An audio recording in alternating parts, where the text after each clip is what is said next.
Hello, let's now talk about a very important technique in Zelda Majora's Mask speedrunning, and that is pause buffering. Pause buffering lets us advance gameplay frame by frame so that we can do many things among the following. So with pause buffering, you can make frame perfect trick easier by doing what's called buffering inputs. And it is also used to allow cutscene skips.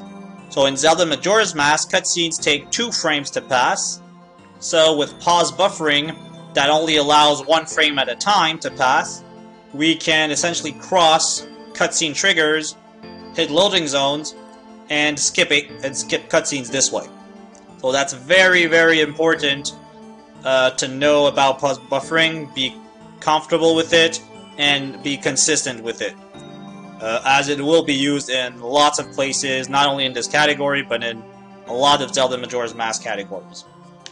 Alright, so let's give you an example of what it's going to look like, and about the timing for pause buffering. So let's say Link starts to roll. So here, if I just mash start to pause buffer, some particles or things like the Great Fairy Mask hair are going to move, or the time is going to advance, but actual gameplay, the actual game won't be advancing. So you don't want to be just smashing. So what you want to do is press start again, just as the UI almost completely fades out. So one tip I use is the Z icon on the left of the screen. So when it's about to disappear or when it just disappears is when I press again. Right. And like that we get consistent pause buffering, and we have control of whatever happens in the next frame for Link. So one thing we can do with that is buffer inputs. So we're going to use a roll and a backflip as an example. So let's buffer a roll.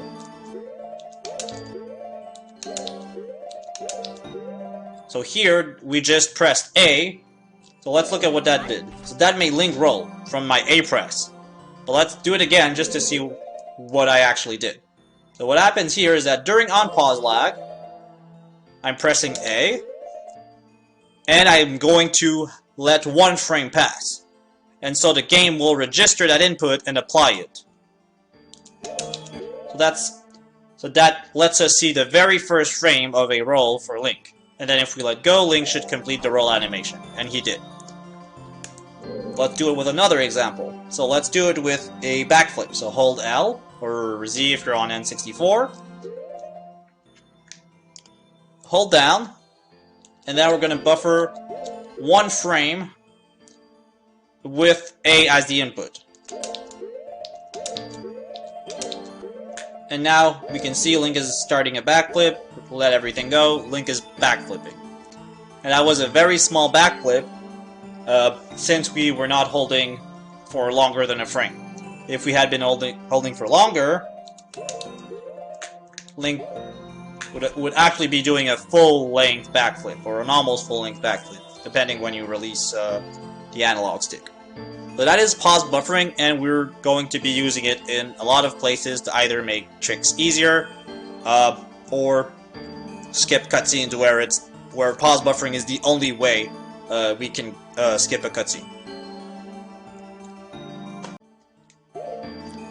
Alright, now let's talk about another really important movement method we'll use throughout the game, which is rolling. As a child, what I used to do for rolling was just to mash. And it looks nice, it feels good, you know you're going slightly faster than normal walking, but actually this is not optimal. The good way of rolling, I'm probably doing some of it right now instinctively, but the good way of rolling is not mashing this way. It's actually to kind of wait. You don't need to worry too much about it. As long as you don't mash, you'll get some optimization. When Link looks like that, is when you should roll again. So don't wait too many frames. Don't wait till he starts completely running. But when he's back standing, you can roll again. And that'll be the way you want to roll when that's the best way of moving. So you'll get some rhythm to it the more you practice it, but you do not want to be mashing your rolls. A little mention here about that. That will come up in a lot of parts in Zelda Majora's Mask, and so I'm mentioning it. So be careful about not mashing your rolls, but timing them is what you should be doing. Hello? Now is the time where I want to talk about the fact that in Zelda Majora's Mask, compared to Ocarina of Time, we have a lot more control over the distance crossed by doing a backflip or a side hop. So in Ocarina of Time, when you do a side hop or a backflip, you will, unless there's something in the way like an enemy, you're gonna land away at the same distance.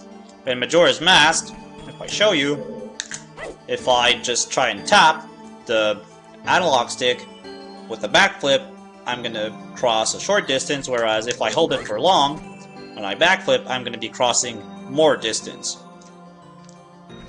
For side hops, if I tap, it's hard to see the difference between a tap side hop and an untapped one where you just keep holding left or right. But if I pause buffer, you'll see you can still adjust the length. So pause buffer, the start of the side hop, then hold the opposite direction. And that will cancel the momentum or parts of the momentum going towards the left. So we can still control the length of a side hop in MM. It's just it's a lot harder to see when you keep hitting in the same direction, as opposed to backflips, where holding backwards will just make them a lot longer. So that'll be important to keep in mind for some tricks, that we have control over these movements by holding the joystick in a certain direction. Okay, so that's the end of that side of it. For the speedrunner tip of the day. So today's tip is time investment for learning. So when you are going to get started in speedrunning for most games, it will take a lot of time to learn some things. And that is normal. So if it takes you super long to just get the first try for a trick, do not let that scare you out of speedrunning the game. This is normal. You were literally practicing for something you never did before. And so the first time nailing a trick is going to take a long while. And after that, the second, third, fourth, fifth tries are just going to come by much faster.